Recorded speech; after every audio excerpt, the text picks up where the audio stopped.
안녕하세요, 여러분. 혹시 요즘 왜 나한테는 연락이 오지 않을까? 라는 생각에 휴대폰만 수십 번 들여다보신 적 있으신가요?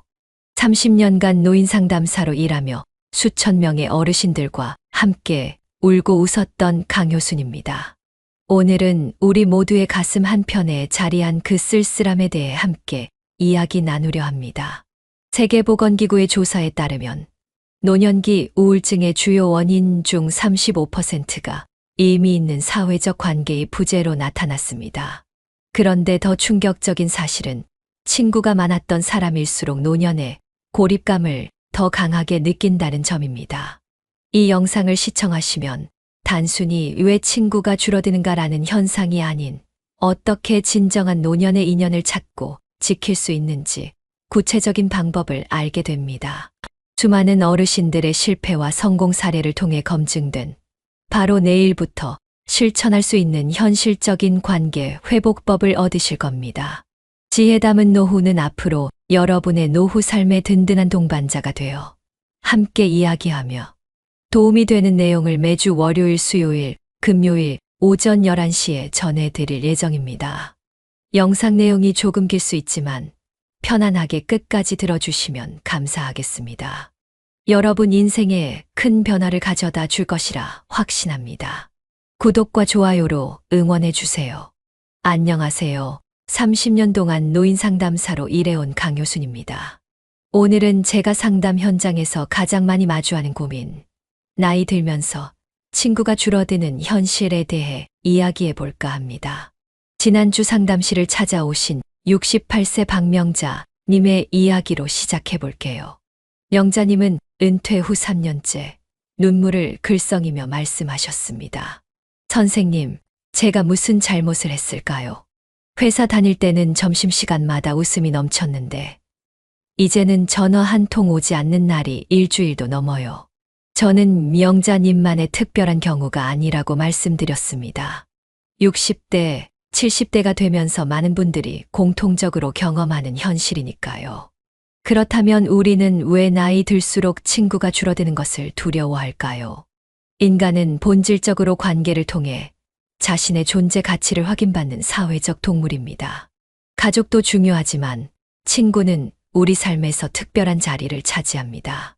가족은 선택할 수 없지만 친구는 서로 선택한 관계이기 때문이죠. 또한 비슷한 경험과 가치관을 공유하며 서로를 지지해주는 힘이 있습니다. 제가 75세인 김철수님을 상담했을 때 이야기도 들려드릴게요. 그분은 퇴직 후 친구들과의 관계가 서서히 멀어지면서 자신의 가치에 대해 의문을 품기 시작했습니다. 내가 더 이상 쓸모없는 사람이 되었나 하는 생각이 들었다고 해요. 이처럼 친구 관계의 변화는 단순한 외로움을 넘어 자아 정체성과 자존감에도 영향을 미칩니다. 그럼 지금부터 나이 들면서 친구가 줄어드는 두 가지 핵심 이유에 대해 말씀드리겠습니다. 첫 번째는 우리 삶의 환경이 변화하면서 생기는 자연스러운 거리감입니다. 은퇴를 하게 되면 매일 만나던 직장 동료들과의 접점이 사라지고 건강 상태가 달라지면서 예전처럼 활발하게 활동하기 어려워집니다.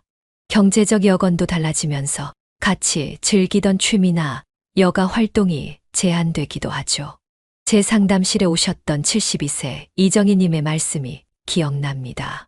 퇴직하기 전까지는 골프 모임이 있었어요. 하지만 연금으로 생활하다 보니 부담스러워졌고 무릎도 아프니 자연스레 모임에 나가지 않게 되더라고요. 그러다 보니 서로 연락도 뜸해졌죠. 또 다른 이유는 공통의 관심사가 달라진다는 점입니다. 젊었을 때는 승진, 자녀 교육, 여행 계획 같은 이야깃거리가 많았지만 노년기에 접어들면서 관심사가 변하고 대화의 주제도 달라집니다. 어떤 분들은 건강 이야기, 손주 이야기만 하게 되면서 소통의 폭이 좁아지기도 하죠. 여러분, 잠시 생각해 보세요. 최근에 친했던 옛 친구와 연락이 끊어진 이유가 무엇인가요? 혹시 서로의 생활 패턴이 달라져서는 아닐까요? 아니면 만날 때마다 대화할 공통 주제가 줄어서 그랬을까요? 댓글로 여러분의 경험도 나눠주시면 좋겠습니다. 자, 이제 나이 들면서 친구가 줄어드는 두 번째 이유에 대해 말씀드리겠습니다. 이건 바로 우리의 심리적 변화와 관련이 있습니다. 사회정서적 선택이론이라는 게 있는데요. 나이가 들수록 우리는 시간이 유한하다는 것을 더 강하게 인식하게 됩니다. 그러면서 자연스럽게 양보다 질을 추구하게 되죠. 제가 만났던 71세 정영호 님의 이야기가 생각납니다. 그분은 이렇게 말씀하셨어요. 예전엔 골프 모임, 동창회, 직장 모임 등 여러 모임에 다 참석했어요. 그런데 언제부턴가 과연 이 시간이 나에게 의미가 있을까 하는 생각이 들더라고요. 지금은 정말 마음이 통하는 두세 명의 친구들하고만 깊은 대화를 나누는 게 더 좋아졌습니다. 이처럼 나이가 들면서 많은 분들이 새로운 친구를 사귀는 것보다 이미 깊은 유대감이 형성된 관계에 더 집중하게 됩니다. 그래서 표면적으로는 친구의 숫자가 줄어드는 것처럼 보이지만 사실은 진짜 친구를 가려내는 자연스러운 과정일 수도 있습니다. 여러분, 잠시 생각해 보세요. 자신의 생일에 진심 어린 축하를 건네는 단 한 명의 친구와 형식적인 메시지만 보내는 10명의 지인 중 어느 쪽이 더 소중한가요? 이런 관점에서 보면 친구가 줄어드는 현상은 어쩌면 우리 인생의 자연스러운 정화 과정일 수도 있습니다. 그렇다면 진짜 친구란 무엇일까요? 제가 노인 상담 현장에서 30년간 본 진정한 노년의 우정은 이런 특징이 있었습니다. 첫째, 신뢰와 일관성입니다. 69세 이명숙님은 40년 지기 친구에 대해 이렇게 말씀하셨어요. 아플 때나 기쁠 때나 변함없이 내 곁에 있어 주는 사람, 그게 진짜 친구죠. 내가 성공했을 때 진심으로 기뻐해주고 실패했을 때 판단하지 않고 손을 내밀어 주는 사람. 둘째, 공감과 경청의 태도입니다. 말년의 치매를 앓던 한 어르신의 친구는 매주 요양원을 찾아와 그분이 같은 이야기를 반복해도 마치 처음 듣는 것처럼 진지하게 들어주셨습니다. 그 모습을 보며 저는 진정한 경청의 힘을 깨달았습니다. 셋째, 경쟁이나 자랑이 아닌 격려와 배려입니다. 노년에는 서로의 성공을 비교하거나 자랑하는 관계보다 있는 그대로의 모습을 인정하고 서로를 격려하는 관계가 더 오래 지속됩니다. 넷째, 함께 성장하는 관계입니다. 76세 김정욱님과 그의 친구들은 매주 도서관에서 만나 새로운 책을 함께 읽고 토론한다고 합니다. 나이 들어도 서로의 생각을 나누며 함께 성장하는 기쁨이 있어요. 이렇게 말씀하시는 그분의 눈빛은 정말 반짝였습니다. 다섯째, 서로의 삶에 긍정적인 영향을 주는 관계입니다. 좋은 친구는 우리가 더 나은 사람이 되도록 영감을 주고 건강한 습관을 가지도록 격려합니다. 이제 한 가지 중요한 질문을 드리겠습니다. 나는 과연 좋은 친구인가? 많은 분들이 친구가 연락하지 않는다고 서운해하시지만 자신이 먼저 연락했는지 돌아보는 경우는 드뭅니다. 오랫동안 연락하지 않은 친구를 떠올려 보세요. 그리고 스스로에게 물어보세요. 내가 그 친구에게 어떤 친구였을까? 최근 제 상담실에 오신 67세 박순자님은 오랜 친구와의 갈등으로 1년간 연락을 끊고 지냈다가 그 친구가 큰 수술을 받았다는 소식을 들었습니다. 망설이다가 용기를 내어 병문안을 갔고 그 자리에서 두 분 모두 눈물을 흘리며 화해했습니다. 순자님은 이렇게 말씀하셨어요. 이제 와서 보니 그때 우리가 다툰 일이 얼마나 사소한 것이었는지 모르겠어요. 친구의 건강이 얼마나 소중한지 깨달았습니다. 여러분, 인생의 황혼기에 후회하지 않으려면 지금 이 순간 소중한 인연을 돌아보는 시간이 필요합니다.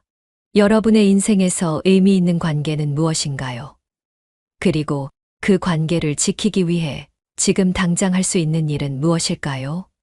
잠시 생각해 보시고 여러분의 생각을 댓글로 나눠주시면 좋겠습니다.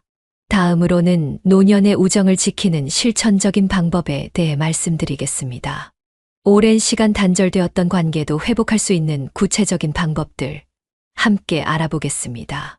자, 이제 노년의 우정을 지키고 회복하는 실천적인 방법에 대해 말씀드리겠습니다. 제가 30년간 상담 현장에서 수많은 어르신들과 함께 찾아낸 방법들입니다. 어렵지 않으니 오늘 영상을 보신 후 바로 실천해 보세요. 첫째, 안부 묻기와 소소한 연락의 힘입니다. 74세 김영자님은 10년 넘게 매주 월요일마다 친구들에게 짧은 문자를 보낸다고 합니다. 잘 지내니? 요즘 어떠니? 단 이 한 줄로 시작된 대화가 그들의 우정을 이어주는 끈이 되었습니다. 이처럼 거창한 만남이 아니더라도 작은 안부가 큰 의미를 가질 수 있습니다. 저도 개인적으로 매달 달력에 친구 연락의 날을 표시해 두고 그날은 꼭 오래된 친구 한 명에게 전화를 겁니다. 처음에는 어색했지만 이제는 서로가 기다리는 소중한 시간이 되었죠. 여러분도 한번 시도해 보세요. 달력에 동그라미를 치고 그날은 반드시 오랜 친구에게 연락하는 겁니다. 둘째, 함께 할 수 있는 취미 찾기입니다. 상담을 받으셨던 78세 박정우님은 은퇴 후 무료함에 빠져 있다가 우연히 동네 산책 모임에 참여하게 되었습니다. 처음에는 건강을 위해 시작했지만 이제는 그곳에서 만난 친구들과의 대화가 더 기다려진다고 하셨죠. 같은 길을 걸으면서 서로의 인생길도 함께 걷는 느낌이라고 표현하셨는데 정말 멋진 말씀이라고 생각합니다. 특히 코로나19 이후에는 비대면으로도 함께 할 수 있는 취미를 찾는 것이 중요해졌습니다. 화상통화로 함께 요리하기, 같은 책을 읽고 전화로 이야기 나누기, 각자의 집에서 같은 시간에 같은 라디오 프로그램을 들으며 문자로 소감 나누기 등 다양한 방법이 있습니다. 셋째, 갈등이 생겼을 때 솔직한 대화법입니다. 인간관계에서 오해와 갈등은 피할 수 없습니다. 중요한 것은 그것을 어떻게 해결하느냐입니다. 제가 추천하는 방법은 너는 왜 그랬어? 라고 비난하기보다 나는 그때 이런 마음이 들었어 라고 자신의 감정을 솔직하게 표현하는 거죠. 70세 이미모님과 그의 40년 지기 친구는 큰 오해로 1년간 서로 연락하지 않았습니다. 그러다 이민호님이 용기를 내어 전화했고 내가 많이 서운했어. 하지만 우리의 오랜 우정이 더 소중해라고 솔직하게 말씀하셨답니다. 그 한마디가 얼어붙었던 관계를 녹이는 시작점이 되었죠. 넷째, 작은 선물과 배려로 마음 표현하기입니다. 말로 표현하기 어려운 마음은 작은 행동으로 보여줄 수 있습니다. 상담을 받으셨던 73세 최영수님은 친구가 좋아하는 커피를 기억해 두었다가 만날 때마다 그 커피를 준비해 갔습니다. 이런 작은 정성이 내가 그를 소중히 여긴다는 메시지를 전달하는 것 같아요. 라고 말씀하셨죠. 여러분도 친구의 생일이나 기념일을 메모해두고 간단한 문자라도 보내보세요. 또는 친구가 좋아하는 음식, 취향을 기억했다가 작은 선물을 준비하는 것도 좋습니다. 가격보다는 당신을 기억하고 있다는 마음이 중요합니다. 다섯째, 우정이 주는 행복과 건강에 가치 인식하기입니다.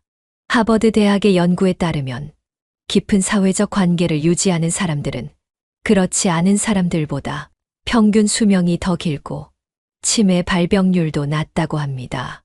우정은 단순한 정서적 만족을 넘어 실제로 우리의 건강에도 큰 영향을 미칩니다. 제가 만났던 82세 김순옥 할머니는 50년 지기 친구들과 매주 차를 마시는 모임을 가지고 계셨는데요. 그분은 이렇게 말씀하셨어요. 이 친구들과의 만남이 내 인생의 비타민이야. 이 시간이 있어 나는 약을 덜 먹고도 건강하게 살 수 있는 것 같아. 여러분, 나이가 들면서 친구가 줄어드는 것은 자연스러운 현상일 수 있습니다. 하지만 그것이 우리 인생에서 의미 있는 관계가 사라져야 한다는 의미는 아닙니다. 오히려 더 깊고 진실된 관계로 발전할 수 있는 기회일 수도 있습니다. 오늘 말씀드린 내용 중에서 한 가지라도 실천해 보세요. 오랫동안 연락하지 않았던 친구에게 전화 한 통, 짧은 문자 한 줄이라도 보내보세요. 그 작은 행동이 여러분의 인생을 더욱 풍요롭게 만들어 줄 것입니다. 오늘 마지막으로 가장 중요한 이야기를 나누려 합니다. 바로 친구 관계를 통한 노년의 의미 찾기입니다. 나이가 들면서 우리는 많은 역할을 잃어갑니다. 직장에서의 직함, 가정에서의 부양자 역할, 때로는 배우자로서의 역할까지도요.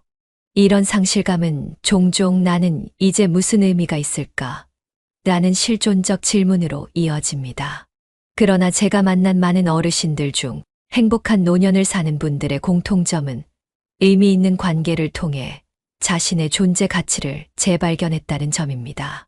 82세 이종석님의 이야기가 특히 기억에 남습니다. 40년간 회사에서 중역으로 일하다 은퇴한 후 이종석님은 심각한 정체성 위기를 겪으셨습니다.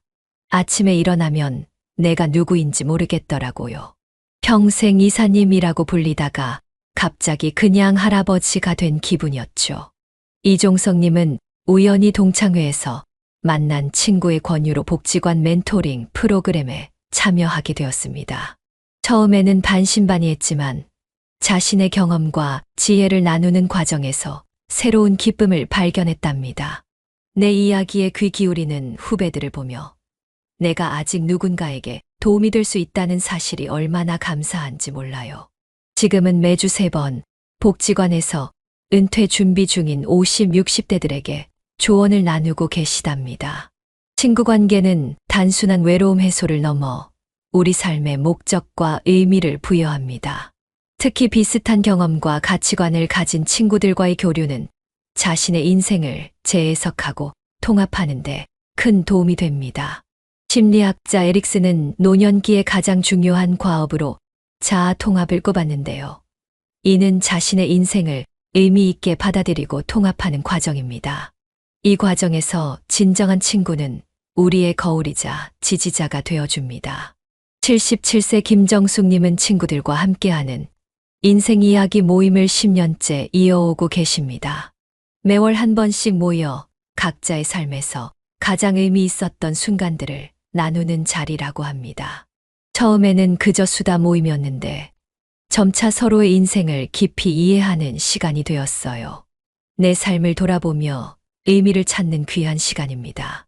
이처럼 친구와의 진솔한 대화는 자신의 삶을 새롭게 바라보는 기회를 제공합니다. 성공만이 아니라 실패와 시련까지도 의미 있게 받아들이고 자신의 인생 이야기를 완성해가는 과정에서 친구는 중요한 역할을 합니다. 또한 친구 관계는 우리에게 미래를 선물합니다. 나이가 들면 자연스럽게 과거에 집중하게 되는 경향이 있지만 의미 있는 관계는 우리에게 내일의 기대를 갖게 합니다. 79세 박영호님과 그의 친구들은 매년 함께 여행 계획을 세운다고 합니다. 내년에는 제주도에 가기로 했어요. 그 여행을 생각하면 오늘의 작은 아픔도 견딜만해요. 이처럼 함께 기대할 미래가 있다는 것은 현재의 삶에 활력을 불어넣습니다. 마지막으로 친구 관계는 세대를 잇는 다리가 되기도 합니다. 72세 최영미님은 동네 청년들과 세대 공감 모임을 만들어 매월 다양한 주제로 대화를 나눈다고 합니다. 처음에는 서로 말이 통할까 걱정했어요. 그런데 대화를 나누다 보니 젊은 친구들에게 배우는 것도 많고 제 경험이 그들에게도 도움이 된다는 걸 알게 되었죠. 여러분, 우리는 나이가 들수록 많은 것을 잃어간다고 생각하기 쉽습니다. 하지만 동시에 깊이 있는 관계, 삶의 지혜, 여유로운 시간과 같은 새로운 선물을 받기도 합니다. 친구 관계는 그 선물을 더욱 빛나게 해주는 보석과 같습니다. 오늘 우리가 나눈 이야기가 여러분에게 작은 용기가 되었으면 합니다. 혹시 지금 외로움을 느끼고 계신다면 오늘 배운 작은 실천 방법부터 시작해 보세요. 오랫동안 연락하지 않았던 친구에게 전화 한 통, 동네 문화센터 프로그램 한 번 참여해 보기, 또는 온라인 커뮤니티에 첫 글 남겨보기. 이런 작은 시도가 여러분의 인생을 크게 바꿀 수 있습니다. 그리고 무엇보다 자신의 가치를 의심하지 마세요. 여러분의 경험과 지혜, 그리고 따뜻한 마음은 누군가에게 큰 선물이 될 수 있습니다. 나이는 숫자에 불과하며 새로운 관계와 의미를 찾기에 결코 늦지 않았습니다.